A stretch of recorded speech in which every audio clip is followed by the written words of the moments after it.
പലപ്പോഴും മാർക്കൊക്കെ വരുന്ന സമയത്ത് നമുക്ക് എത്രയാണ് ബാക്കിയുള്ളവരുടെ മാർക്ക് എന്ന് അറിയാനും കൂടി ഒരു ജിജ്ഞാസയുണ്ട് അല്ലേ.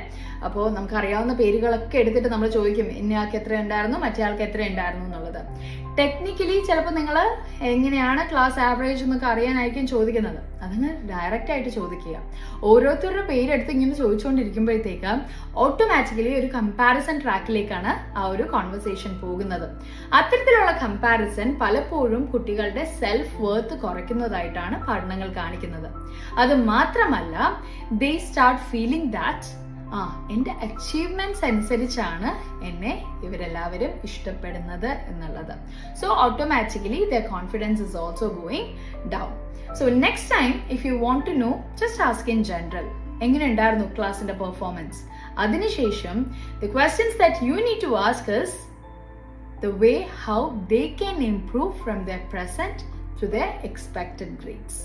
അങ്ങനെയുള്ള കോൺവെർസേഷൻസ് നമ്മൾ ഡെവലപ്പ് ചെയ്യുകയാണെന്നുണ്ടെങ്കിൽ ഓട്ടോമാറ്റിക്കലി അവരുടെ self responsibility to achieve their target grades also increase.